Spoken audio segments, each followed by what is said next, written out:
Víctor, buenas tardes. ¿Qué tal? Buenas tardes, Julio Astillero, mucho gusto. Gracias igualmente, Víctor, gracias por tomar esta llamada.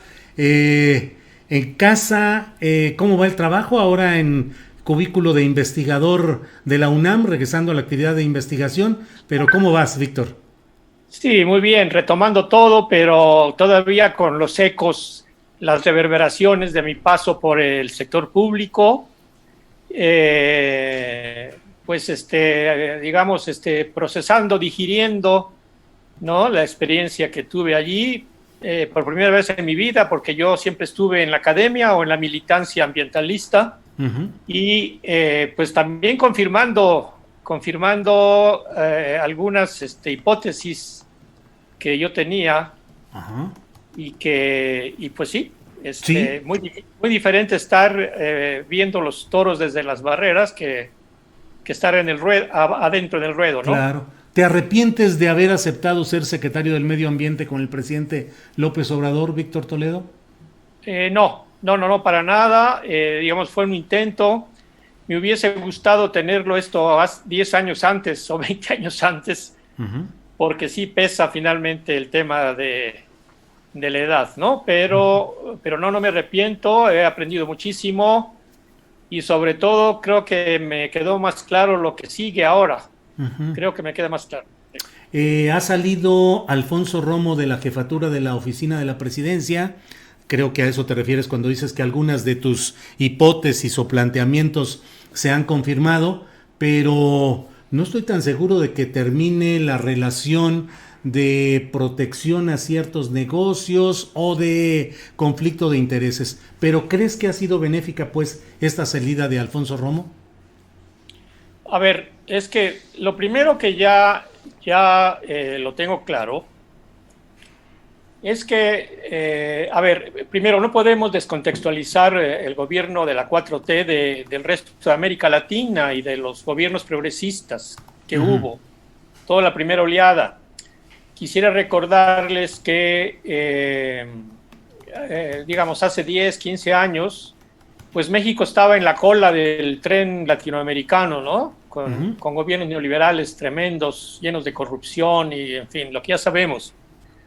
Y que ahora, digamos, estamos el tren de avanzada ahora en América Latina. Ujú. Digamos, como el nuevo gobierno progresista y yo creo que hoy en día el más avanzado, digamos, bajo muchos criterios. Sin embargo, a mí me queda claro que no estamos frente a gobiernos, los gobiernos progresistas no son gobiernos de izquierda, Ujú. definitivamente, son gobiernos híbridos. Gobiernos híbridos porque aun cuando en el discurso, digamos, sean, digamos, gobiernos movidos por las fuerzas populares, sociales, etcétera, al final se quedan en una posición intermedia.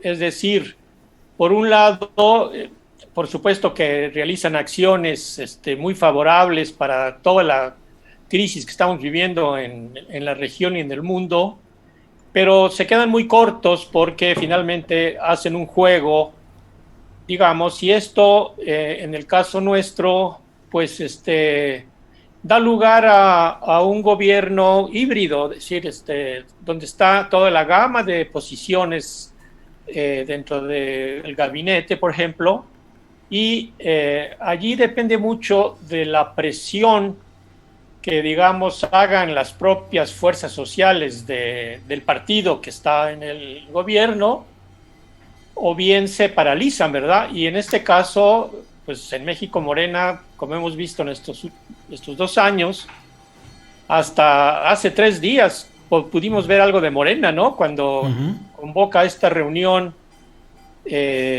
para festejar los 2 años del gobierno de la 4T, en la que ya por primera vez se abre, digamos, a líderes políticos de América Latina. Estuvo el expresidente de España, Sí. estuvo el líder de España de Podemos, el líder francés, faltó el líder inglés, pero el expresidente de Ecuador, Eso es Pero lo que ¿quieres decir, quisiéramos Víctor, que ver en no hay la México, ¿no? suficiente presión organizada de morenistas o de izquierdistas en México para que el presidente de la República se oriente en cierto sentido? Y si hay las presiones de la derecha o los empresarios. Exactamente, Ujú. exactamente. Sí, si no hay, ahí sí creo que han fallado, digamos, el pensar que se llega al poder, en este caso del Estado, empieza a haber una especie de parálisis, ¿no? Y de falta de autocrítica. Y bueno, hoy en día Morena tiene que reposicionarse y tiene que aprender a que tiene que celebrar lo que hay que celebrar, pero también hay que criticar lo que hay que criticar. Y solamente la única manera de empujar a un gobierno híbrido como han sido en América Latina. Creo que aquí vamos a estar exentos del problema de la corrupción, como ocurrió en Brasil. En Brasil tremendo, el problema de la Ujú. corrupción de los gobiernos del Partido del Trabajo, ¿no? En fin, es lo Claro. que yo veo ahora, ¿no? Claro. Ahora, Víctor, ¿hubo modos o formas de ejercicio del poder de parte de Andrés Manuel López Obrador que te lastimaron, que te ofendieron y también por eso renunciaste al cargo? Es decir, ¿no te escuchaba, no atendía tus propuestas? A ver, no, finalmente yo tuve un trato eh, muy honesto, digamos, de parte del presidente.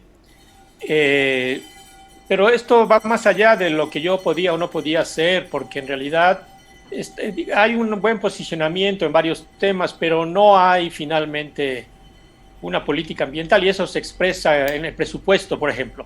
Ujú. El presupuesto 2020 dedicado al petróleo, a la energía fósil, que no recuerdo cuánto es, pero el presupuesto de Semarnat correspondía al 2% del presupuesto de la Comisión Federal de Electricidad, de Pemex y de la Secretaría de Energía juntos. Eso da una idea. El presupuesto hoy para el Tren Maya o para Fonatur es de 38,000 millones. Semarnat se queda en 30,000 millones. No puede ser, no puede ser. Ujú. Esto, digamos, finalmente las políticas se expresan en la distribución del presupuesto, ¿no? Entonces, digamos, los gobiernos progresistas de América Latina, incluyendo el nuestro, son gobiernos ideológicamente atrasados, teóricamente atrasados, no están a la altura de las circunstancias y mucho menos del tema ambiental, que estamos en una situación cada vez más y más crítica, ¿no? O sea, ¿dices que el gobierno del presidente López Obrador está ideológicamente atrasado?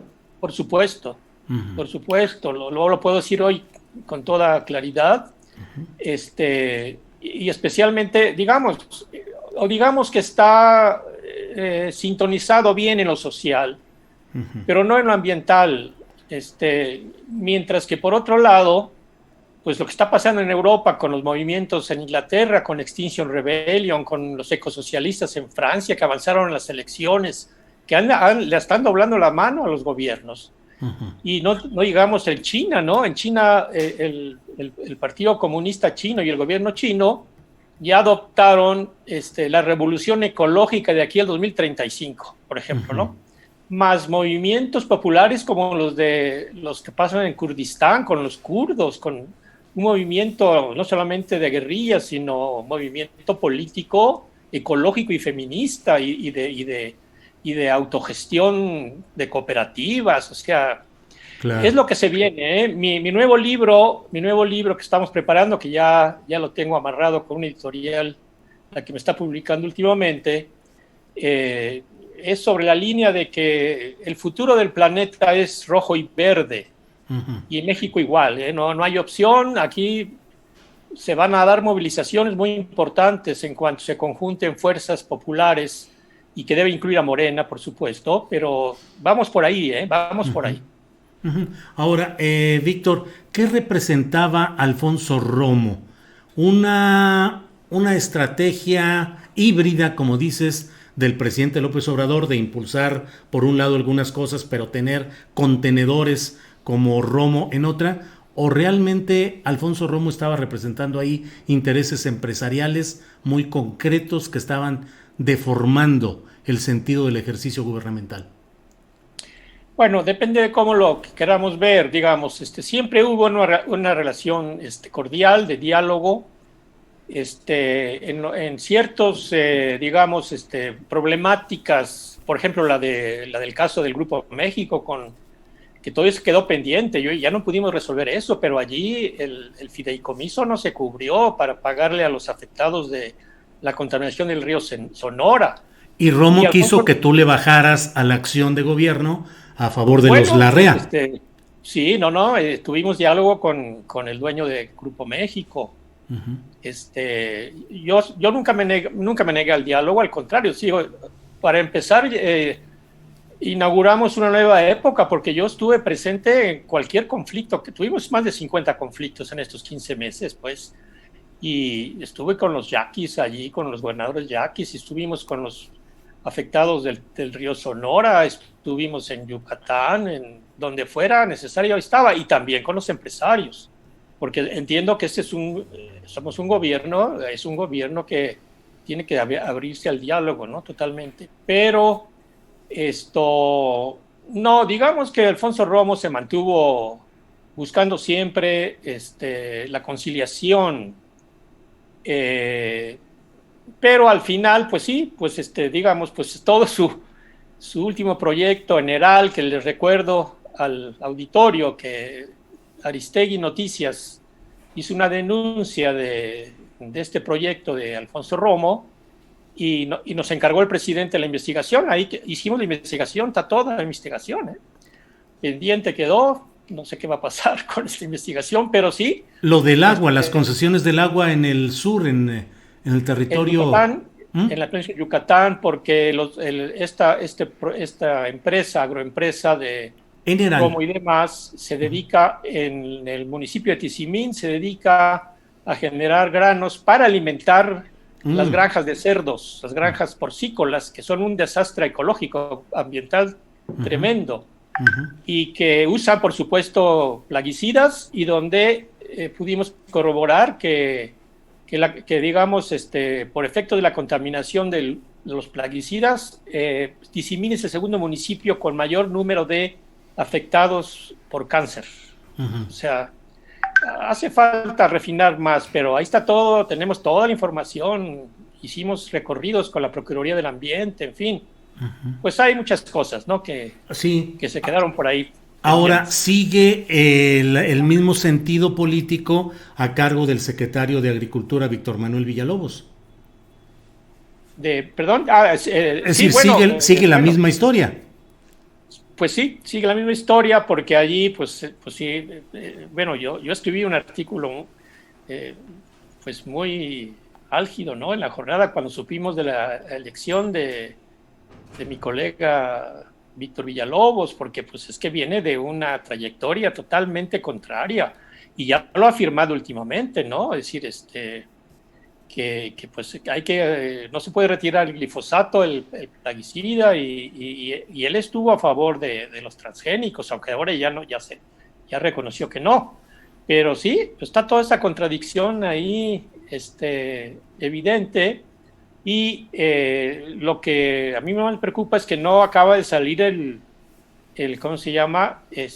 La declaración del presidente sobre el maíz transgénico y el glifosato. Estamos todavía esperando, porque hubo mucha rispidez para sacar esta declaración presidencial, ¿no?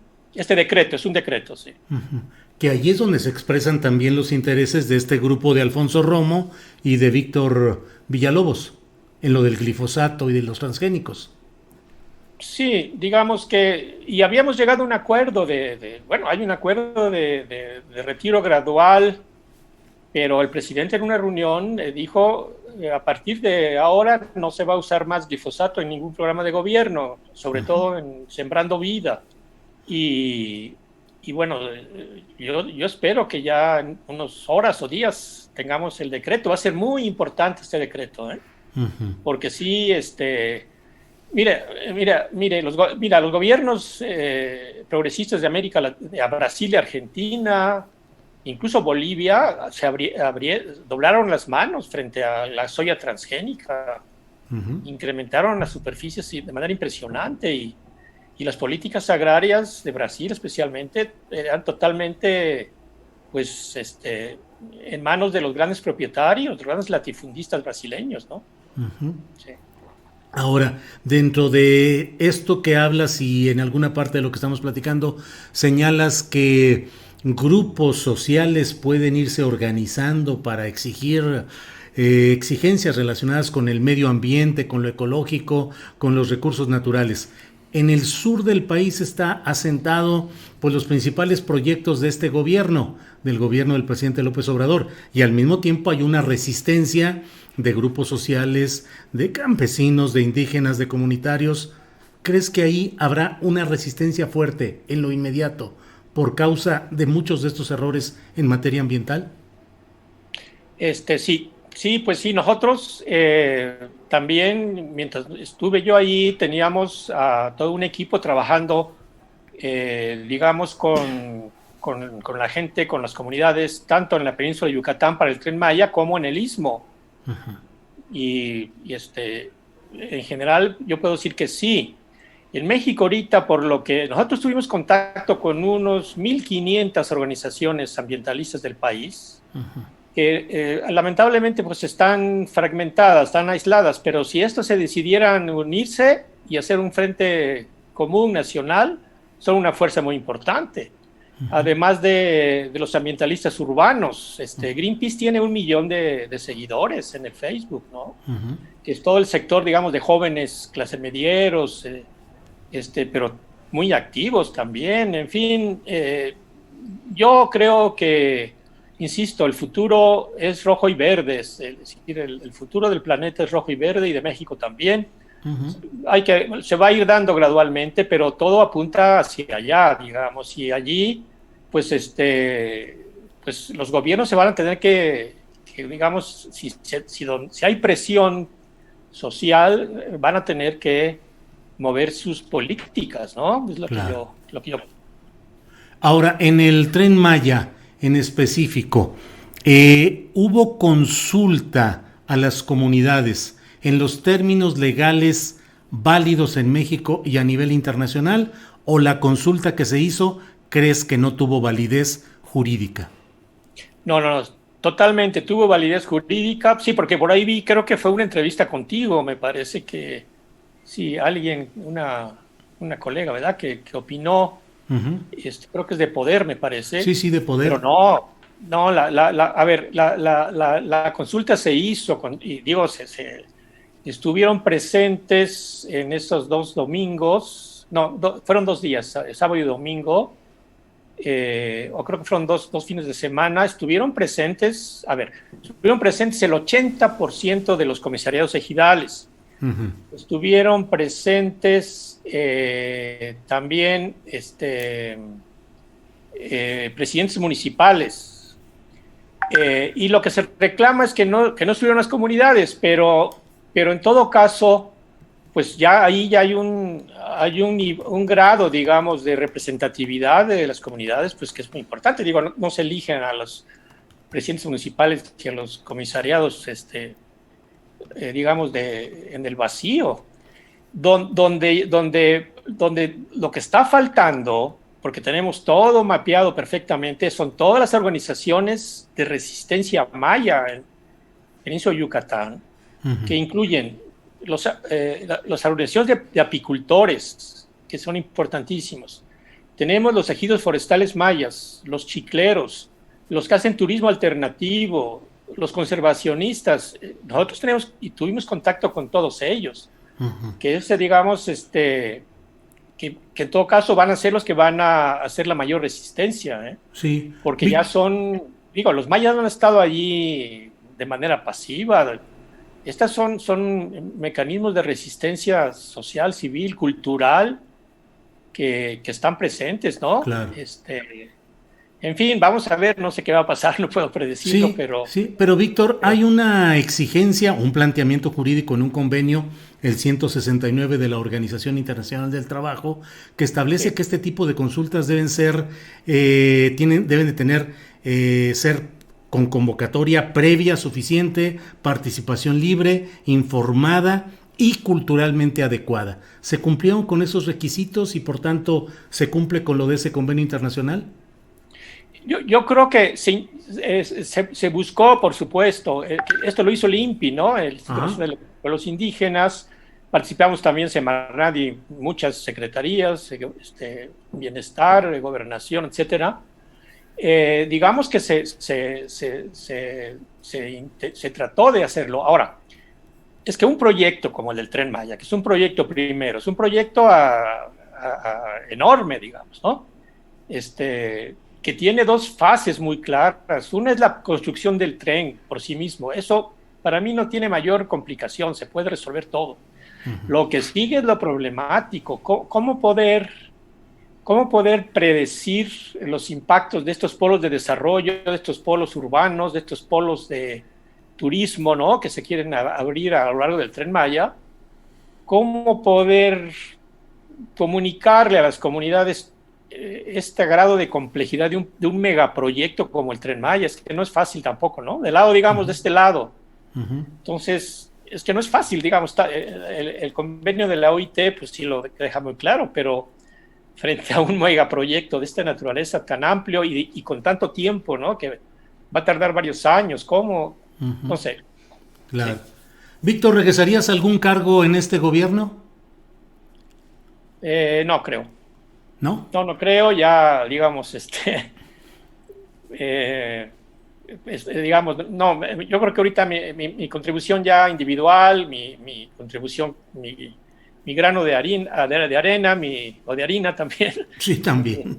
Mi semilla es seguir, digamos, pues, escribiendo, ¿no? Y produciendo ideas y como vemos todo desde la perspectiva de la ecología política, que es a lo que me dedico. Y bueno, ahorita justamente hoy en la noche es mi tercera sesión de un taller de ecología política. Tengo muchos participantes. Y pues esa es mi labor hoy en día. Esa es mi labor. ¿Te mantienes distante o en apoyo del proyecto llamado Cuarta Transformación? Digamos que me mantengo en apoyo crítico, ¿no? Hay muchas cosas que celebrar, ahí están las 140 universidades en los lugares más, digamos, aislados, con los jóvenes con sus becas, está sembrando vida. El tema también dentro de la Secretaría de Agricultura, de que la mayor parte del presupuesto hoy se va a los 2.8 millones de pequeños productores. Tenemos pues todo el tema de la corrupción, cómo se está. Bueno, hay muchas cosas muy positivas, pero a ver, Julio, yo lo que veo es que la pasión está hoy en día a flor de piel en todas las discusiones políticas. Difícilmente podemos llegar a análisis sobrios, ¿no? Y yo creo que el tuyo es uno de ellos, ¿eh? Para mí es obligado, después del desayuno, leer a Julio Astillero. Hombre, gracias. Muchas gracias, Víctor. Pues bueno, pues seguiremos atentos y además con este tema de ecología política, a ver qué otro día platicamos acerca de lo que se viene, de lo que se propone, de las nuevas corrientes de pensamiento y formas de acción en este tema tan delicado, pero tan del momento, tan de la lucha política y social de estos momentos, Víctor. Así es que, pues a reserva de lo que nos digas, yo agradecido por esta oportunidad de platicar contigo. No, al contrario, Julio, muy amable por la invitación y cuando sea necesario, con mucho gusto. Muy bien. Gracias, Víctor. Buenas tardes. Hasta pronto. Gracias. Hasta luego.